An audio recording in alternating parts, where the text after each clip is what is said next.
Alright, got some quick tips on how to improve your chances and your efficiency at spawning a tier 15 Elder.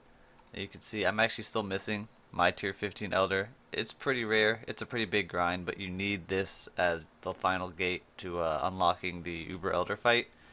And this is what I found and what people have shared with me as to the best ways to make it a bit easier. So my Elder right now, you can see he's over here, and you might note that there's a lot of red maps in my Elder influence, and that is because of a few things I've done to make it much easier to get them on these T15s and sustain the maps to do it. So the first thing is setting up the atlas. Left side of your atlas is basically good and the right side is bad, so for me, for all the tier 14s and up, I uncompleted all these ones on the right side so that when I get drops I only get maps on this left side, because this is the only side of the red part of the atlas I'm interested in running. You could even go further and get rid of all the probably T13s on the right side, but I think it's fine with just getting rid of 14s and 15s. It gets the job done, since those maps are the ones that you're most likely not sustaining as well as you need to.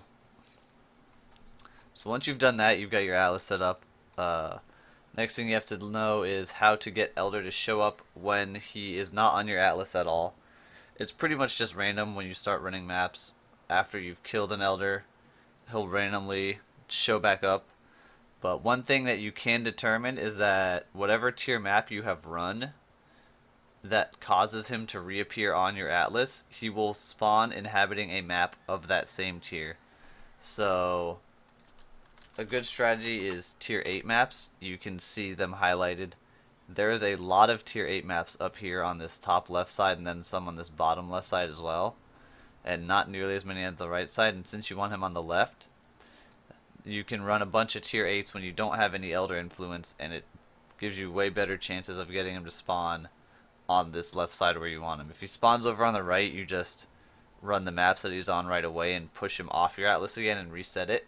And then if he spawns on the left, you can start pushing him into the reds and getting towards your 20 maps to set him up and spawn him. But once he first shows up and Shaper is not yet contesting him, you can't really force him anywhere, so you just need to run maps, and the best way to do that is just pick maps where you can rush to the boss, kill the boss, and leave right away. Two best examples are probably Graveyard and City Square. They're both really low tier, so you're not losing anything by skipping the map, and you can just get to the boss in like 10 seconds sometimes.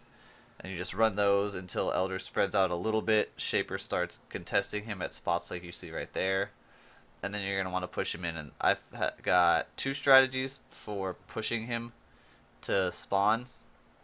If he starts up here on any of these 4 tier 8s, I'm just going to push him straight in this top left side of the reds, get him onto Sunken City and Reef, and then spread across all these top left reds and then out here. And it's 2 T15s under Elder influence, but it's really fast to spawn him since you're only worrying about this one quadrant, and then you just finish off by getting out some of these yellows over here. It's a really fast spawn. You have 2 chances at a T15, and it makes for much quicker kills compared to the second strategy, which I go for if he spawns somewhere down here, and that's to get Sunken City and Reef and Lava Lake. So you have 3 T15s, and that's what you can see here. That's what I went for on this one. Unfortunately, had a bit of a lower spawn, but the way you're going to want to do that is you're going to want to first push him all the way to Lava Lake. Once you've gotten him on Lava Lake, Shaper can't take this map back as far as I know. He holds it forever. And then you're going to take over all these other red maps, push him up through Bog into the top left side of reds onto Sunken City and Reef again, and kind of just inhabit all of those. And then the only thing you have to really be careful for is you want to make sure Elder always has Waste Pool as well once you push up past Bog, because if Shaper takes over Waste Pool and then you run, say you're running core map to spread him up here, Shaper has the ability to push in, take back Bog, and then that cuts you off on the 2 sides entirely, since Bog is your only choke point connecting this bottom left side to the top left side. So if he takes Bog, you're probably going to lose whatever map progress you've made up here. So you always need to make sure Elder has Waste Pool while you're pushing up this way, and then just kind of be careful of your bottom side not getting pushed up from Precinct into the bottom left. And yeah, so you'll end up with pretty much what looks like this when he spawns. I don't think I ran a single map after I spawned him. But those are what I've been doing to try to spawn him. It works pretty well. The most important things I would say are just getting used to what maps are choke points and paying attention to the connected lines, since they only spread across the connected lines, and things like Bog where it can cut off a whole section of your influence. I've had that happen once. Just be careful for those. And yeah, it makes the grind a whole lot easier knowing all that stuff, I would say. Hope you guys enjoyed the video. And I'll see you next time.